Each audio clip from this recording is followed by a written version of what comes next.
예수님께서 십자가에 달려 돌아가셨습니다. 사흘밖에 지나지 않았죠. 그동안의 제자들은 그 마음의 두려움과 불안함 때문에 다 흩어지고 말았습니다. 자기의 생명을 보존하고자 각각 뿔뿔이 흩어져 가고 있었습니다. 그중 우리가 오늘 본문에서 만나게 되는 두 제자도 엠마오라 하는 곳으로 도망가고 있습니다.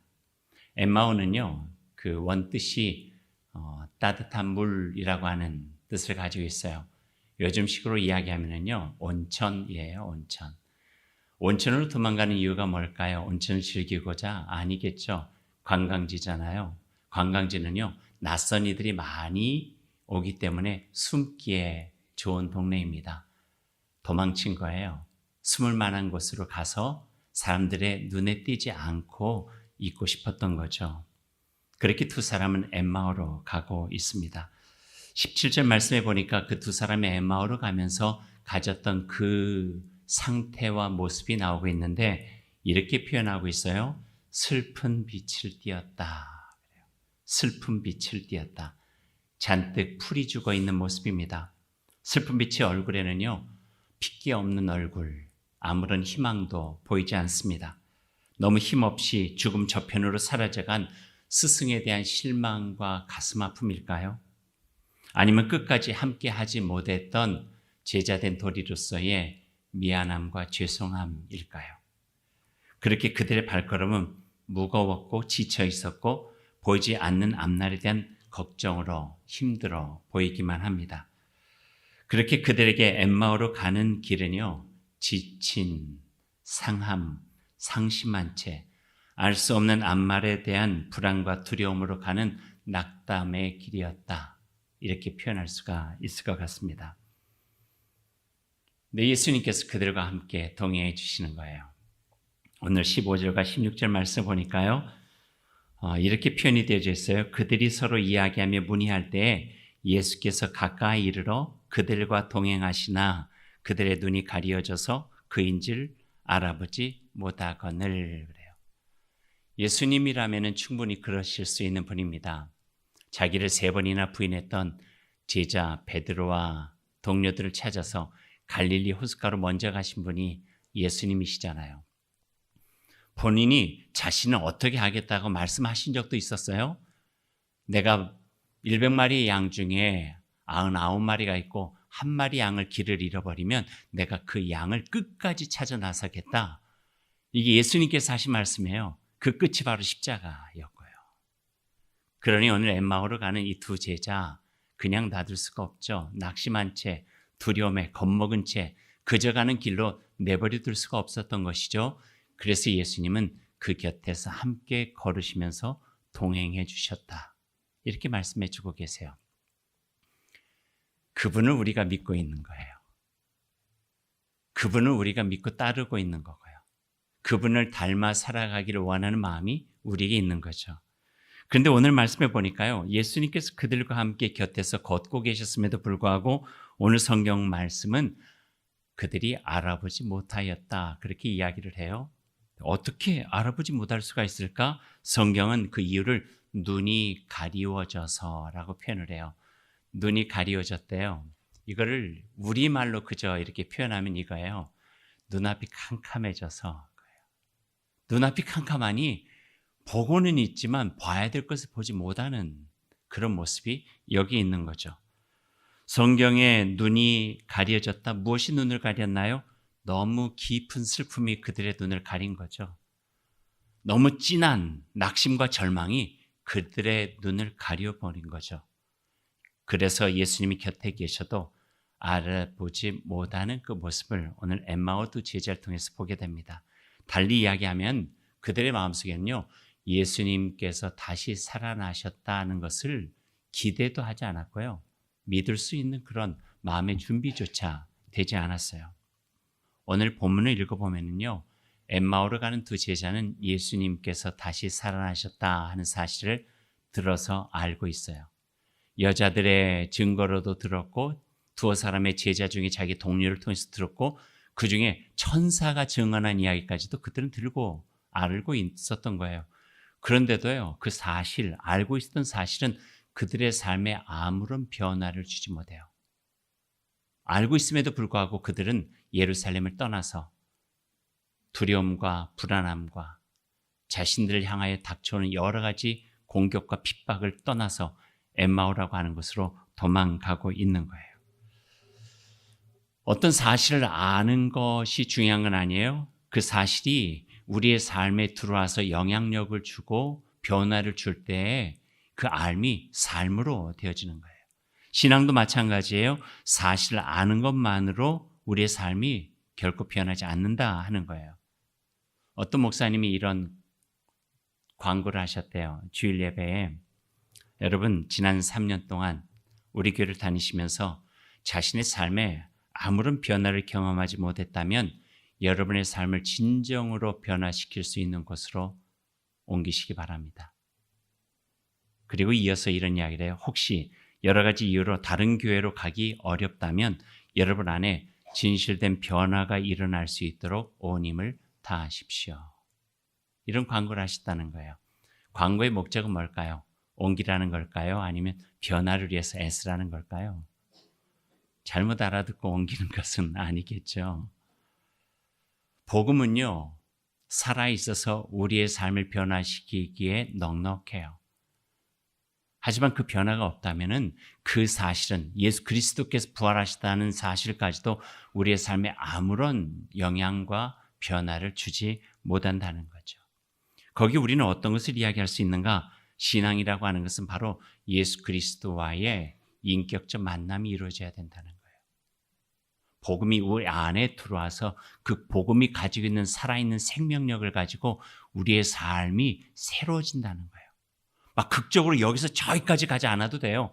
조금씩이라도 아주 작은 변화를 할지라도 우리 안에 예수 그리스도를 닮아가고 그분의 뜻과 그분의 생각과 그분의 삶이 내 삶에 영향력을 줘서 내가 살아왔던 삶이 아니라 이제 그분과 함께 살아갈 삶에 대한 새로운 기대를 갖게 되어진다면 그것은 우리 안에 이루어지는 영적인 변화고 주님 예수 그리스도와의 인격적 만남이라고 이야기할 수 있게 되는 거죠. 이런 인격적 만남이 없는 신앙생활은요, 밋밋할 수밖에 없어요. 얼마나 오랫동안 교회를 다녔는가 아무런 의미가 주지 않아요. 10년 다니면 어떻고 모태신앙하면 어때요? 그분이 나의 삶에 아무런 영향도 주지 않았는데요.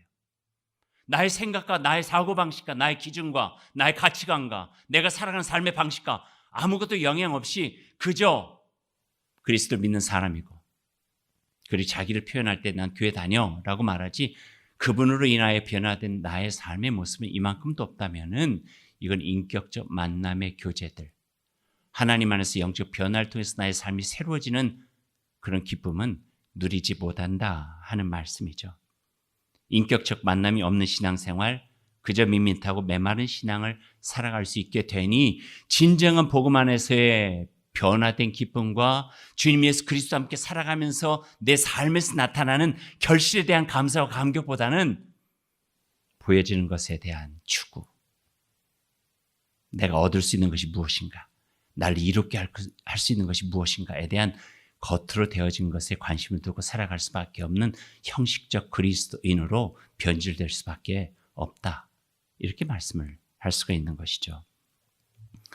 예전에 제가 존경하는 목사님 이야기를 한번 여러분과 나눈 적이 있었는데요. 한 번은 그 주일 예배를 마치고 그분 집에서 사모님이 차려주신 식사를 같이 이렇게 먹고 있는데 그 목사님이 사모님과 함께 만났던 연애담을 이야기를 해주시는 거예요. 우리가 어떻게 만난 줄 알아? 이러면서 우리 그 교육자들에게 이야기를 해주세요. 그때 참 인상 깊었어요. 그 목사님이 이렇게 만나셨대요. 그 목사님이 이전에 그러니까 교목이셨어요. 학교 교목. 그리고 사모님은 미술 선생님이셨어요. 같은 학교에. 근데 교목이다 보니까 그 뭐 추수감사절 또는 뭐 부활절, 성탄절 앞에 이렇게 써서 붙이고 강단 예배를 드려야 되는데 솜씨가 없는 거예요. 그래서 미술 선생님이신 그 사모님께 부탁을 했대요. 우리가 추수감사절 예배를 드리는데 앞에 글씨를 좀 잘 써서 장시하고 싶은데 좀 도와달라고. 그래서 돕기 시작했대요. 근데 어느 날 한참 같이 뭐 이런 걸 준비하다가 손이 사모님하고 이렇게 살짝 스쳤는데 찌릿하더래요. 참 이상하다. 왜 그러지? 또 이렇게 뭔 일을 하다가 보니까 또 이렇게 싹 스치는데 갑자기 가슴이 설레거리 찌릿하고, 그래서 참 이상하다. 추수감사절만 그런 게 아니라 성찬절 때도 그러네요. 그래가지고 우연히 있었는데 사모님이 먼저 그것도, 목사님, 제가 뭐 목사님하고 일하다가 손이 스칠 때마다 찌릿찌릿한데 그 왜 그런지 모르겠다. 그러니까 목사님이, 아, 선생님도 그러셨어요? 저도 찌릿한데 그래서 결혼했대요. 찌릿해서. 친밀한 교제예요. 그러니까 복음과의 만남은 그런 찌릿함이 있어야 되는 거예요. 나를 알고 계시는 하나님을 만나는 거거든요. 나의 인생을 더 복되게 이루고자 십자가에 자기 생명까지 내어주신 예수 그리스도를 만나는 게 말씀과의 만남이거든요. 그 만남이 있을 때 내 안에서 변화가 일어나고 감당할 수 없고, 때로는 눈물이 터지고, 때로는 기쁨이 있고, 감격이 나오고, 감사가 있고, 그런 과정 속에 내 삶이 새롭게 조율되어지는 하나님의 은혜를 경험해 가는 거죠. 무덤덤하게, 밋밋하게, 오래 다녔다고 해서 내가 자랑할 수 있는 거 아무것도 없이 복음으로 인하여서 내 삶은 아무런 변화가 없고, 예수 그리스도를 믿고 따른 삶에 대한 기쁨과 고백도 없이 그저 살아간다면 그것은 진정한 신앙일까 하는 생각을 해보게 되는 거예요. 오늘 엠마오로 가는 두 제자는요, 뒤늦게에서 자기들 안에 일어났던 변화를 감지하기 시작해요. 32절 말씀이에요. 그들이 서로 말하되 길에서 우리에게 말씀하시고 우리에게 성경을 풀어주실 때에 우리 속에서 마음이 뜨겁지 아니하더냐. 그때 마음이 뜨겁지 아니하더냐. 말씀이 그들 안에 돌아와서 두려움을 건든 거예요. 불안함을 터치한 거예요. 걱정과 근심, 앞날에 소망 없이 살아가고 있는 절망의 깊은 골짜기에 예수 그리스도께서 말씀해 주셨던 그 말씀이 그곳에 파고 들어와서 그곳에 어루만져 주시고 간섭하시고 함께 하시면서 그 속에서 움직여 나가는 것들을 보게 된다는 거예요. 신앙은 그런 거예요. 쉐이킹이에요. 흔들리는 거예요. 이젠 내가 굳건하게 살았던 나의 삶 속에서 예수 그리스도가 그 복음으로 개입함으로 인하여서 간섭받게 되니 이제는 내가 지금까지 살아왔던 방식으로 살아갈 수가 없음을 고백하게 되는 거죠. 그래서 말씀이 내 앞에 오면은 먼저는 우리는 돌아보게 돼요. 이렇게 살아서는 안 되는 건데. 하나님께서 나를 향하신 말씀은 그 말씀이 아닌데, 이전과 같은 삶이 아닌 내 안에서 나의 주인이 돼서 살아가시는 예수 그리스도의 그 삶으로 내가 한번 살아가야 되는데 움직이는 거죠. 쉐이킹, 무빙, 흔들리는 거죠. 그러면서 조금씩 조율이 되어져서 예수 그리스도를 닮아가고 그분의 복음이 나를 간섭하기 시작하고 간섭된 복음으로 인해서 내가 조금씩 새롭게 조성되어지는 것들을 경험하게 되는 것, 그것이 바로 믿음이고 신앙의 여정이라고 말씀하게 되는 거죠. 하나님의 말씀은 살아있어, 운동력이 있어. 우리가 알고 있는 말씀이잖아요. 한 번이라도 그 하나님의 말씀, 예수 그리스도의 말씀에 그 마음에 가슴이 뜨거워지고 힘을 경험해 본 이들은요, 알아요. 그 말씀이 얼마나 파워풀한지. 하나님의 말씀은 얼마나 살아있으면서 우리와 우리의 삶을 간섭하고 개입하고 계시는지. 그래서 지친 영혼의 위로와 기쁨이 되고 어둠 속을 걷는 이들에게는 희망의 빗줄기처럼 앞에 삶을 보여주고, 하나님의 말씀 바로 우리의 삶에 계시면서 우리의 아주 깊은 슬픔이라 할지라도, 깊은 수렁과 웅덩이라 할지라도 손 내밀어 다시 일으켜 세워 반석에 두 달 딛고 하나님을 노래하며 살아갈 수 있는 새로운 인생으로 가꿔주신다고 하는 것을 우리는 그 말씀을 통해서 경험할 수 있게 되는 것이죠. 그 말씀에는 예수님이 계셔서 우리 인생을 더 풍성하게 하는 삶의 살 길과 갈 길을 보여주시기도 하고, 그 뜨거운 말씀은 우리의 삶을 새롭게 하시는 하나님 놀라운 은혜를 경험할 수 있게 해주신다. 이 말씀이에요. 이 말씀 준비하다 생각해 보니까요, 제가 부임할 때 여러분과 함께 주고받은 이야기가 있어요. 저를 한번 따라해 보세요 하고요. 그게 바로 말씀에 대한 이야기였는데 15년 지났지만 한번 여러분 저를 따라해 보시면 좋겠어요. 내가 말씀을 소중히 여기면 말씀이 나를 소중히 여기신다.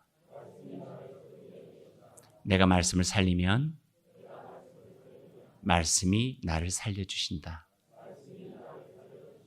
내가 말씀과 함께하면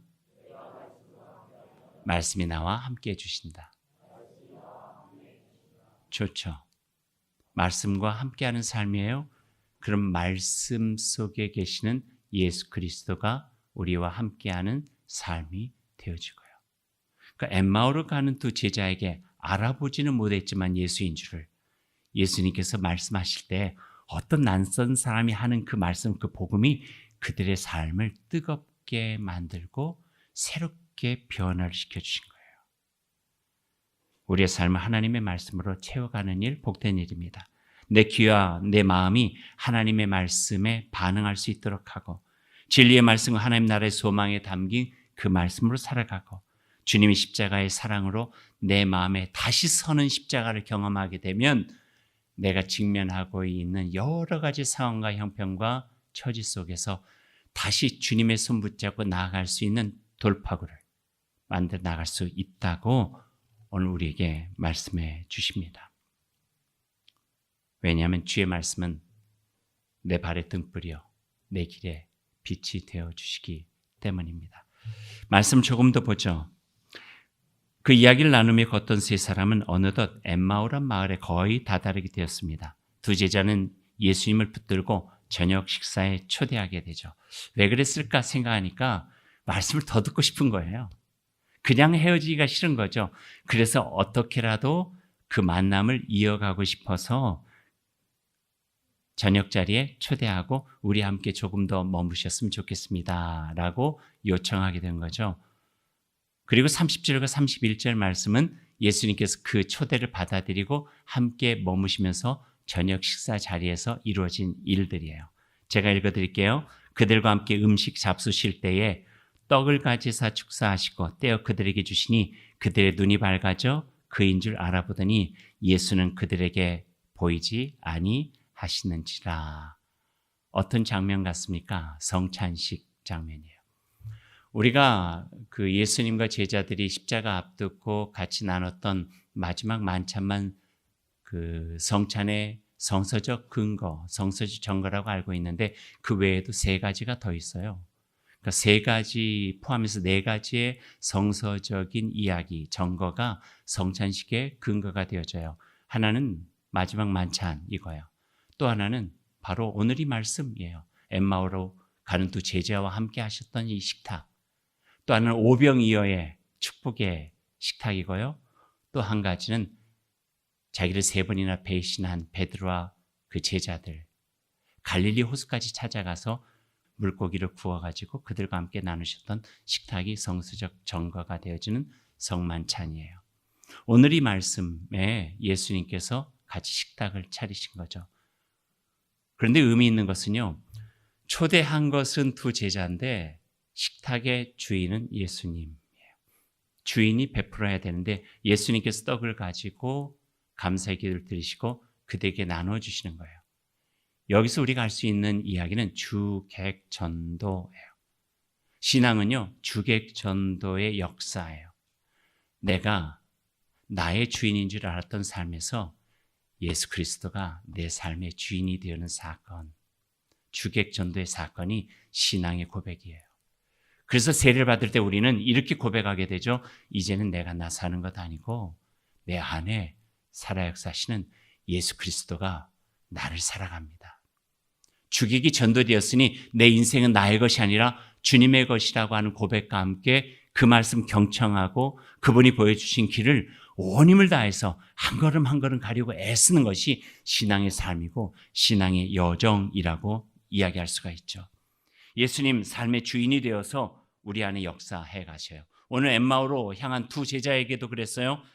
빵을 떼어서 주시는 단순한 행위를 보여주신 것 같지만 주객 전도를 통해서 그들 속에 이미 있었던 뜨거운 말씀의 빛과 연결되어지니 그들의 삶이 전혀 달라지게 된 거예요. 삶의 전환점을 갖게 된 거죠. 엠마오로 가던 두 제자가 이제는 우리가 가야 될 방향은 이곳이 아니다 하고 돌아서 예루살렘으로 다시 삶을 전환해 갈 수 있는 용기, 믿음을 갖게 되었다 하는 거죠. 삶의 전환점은요, 바로 이런 데서 이루어져요. 말씀의 인격적 만남, 그리고 예수 그리스도의 거룩한 조우, 주님이 어떤 분인가를 알아보는 그 순간에 우리의 삶은 거듭남의 새로운 전환들을 갖게 된다는 거예요. 하지만 여기서 우리가 한 가지 더 생각할 부분이 있어요. 오늘 설교의 제목과 연결되어진 부분이에요. 삶의 변곡점. 전환점은 그 순간이에요. 돌아서는 순간. 근데 변곡점은요, 조금 달라요. 경제적 용어이기도 하고 또 여러 가지 과학적인 용어이기도 한데요. 수학 용어처럼 변곡점은요, 오목한 데서 볼록한 데로 바꿔지는 게 변곡점이래요. 근데 변곡점은 볼록하게 올라간 정점이 변곡점이 아니라 오목에서부터 다시 볼록하게 움직여가는 그 순간, 이게 변곡점이라는 거예요. 그렇게 선이 바뀌어졌으면 방향이 더 이상 돌아가지 않는다는 거예요. 그리고 오늘 말씀을 보니까요, 그 엠마오로 가는 두 제자의 인생의 변곡점은요, 마음이 뜨거워지고 눈이 열려 예수님을 알아본 삶의 전환점이 아니에요. 그보다 훨씬 이전이에요. 언제부터일까? 역으로 추적해 가니까요, 바로 예수님께서 그 두 제와 함께 걷기 시작할 때부터예요. 예수님을 조금 늦게 알아보면 어때요? 일찍 알아보면 어때요? 그건 그렇게 중요한 게 아니에요. 마음이 지금 뜨거워질 수도 있고 나중에 뜨거워질 수도 있는 거예요. 정말 중요한 것은 예수님 나와 함께 걷기 시작했다는 거예요. 나와 함께 걷기 시작하면 예수님은 언젠간 내 삶에 새로운 삶의 기쁨을 주고 행복하게 만들어가는 그 하나님께서 일하신 그 일들을 우리 안에서 이루어 가신다 하는 거죠. 바울 사도는요, 에베소서 빌립보에서 이렇게 고백하고 있어요. 이미 내 안에서 일을 시작하신 그분이 계셨다 하는 거예요. 다메섹에서 예수 그리스도를 만났지만 이미 하나님께서는 내 속에서 이미 일하고 계셨다. 이걸 지금에서야 내가 알게 되고 고백하게 된 것이다. 언제부터일까? 에베소에서 보니까요, 창세전부터 그렇게까지도 고백해요. 우리를 하나님의 형상답게 지으실 때부터 한 사람도 포기하지 않으시겠다고 하나님 작정하셨대요. 이른 양 한 마리라도 끝까지 찾아내시겠다고 하는 하나님의 작정은 우리를 자신의 숨결 넣어주시면서 만드시는 그 순간부터 시작하셨다는 거예요. 그러니 내게 지금 증거가 없다 할지라도, 뜨거운 마음이 없다 할지라도 내가 예수 그리스도와 깊은 관계를 갖기 시작하는, 아니 내가 갖기도 전에 내 곁에 예수님께서 함께 걷고 계시는 그 상황만으로도 우리의 삶의 변곡점은 이미 시작되었다. 그리고 이제는 우리의 의지적인 노력과 의도적인 노력이 함께 연결되어져서 언제 삶의 전환점을 갖게 되고 주님을 향해서 온전히 돌아서서 우리의 삶의 상황을 하나님의 말씀과 예수 그리스도의 보여주셨던 그 모습으로 역전시킬 것인가, 이것이 중요하다고 하는 말씀을 오늘 말씀을 통해서 우리에게 들려주고 계십니다. 사랑하는 여러분, 우리 인생의 변곡점을 우리가 또렷하게 발견할 수 있으면 좋겠습니다. 발견될 때 우리 마이너스에서 플러스로, 음지에서 양지로, 절망에서 소망으로, 미움에서 사랑으로, 그리고 엠마오에서 예루살렘으로 다시 돌아가 하나님의 일을 담대하게 이룰 수 있는 놀라우신 은혜를 우리가 경험할 수 있게 될 것입니다. 그런 믿음과 그런 변곡점을 주시는 예수 그리스도의 은총 안에 복되게 살아가는 저희가 될 수 있기를 간절히 소망합니다.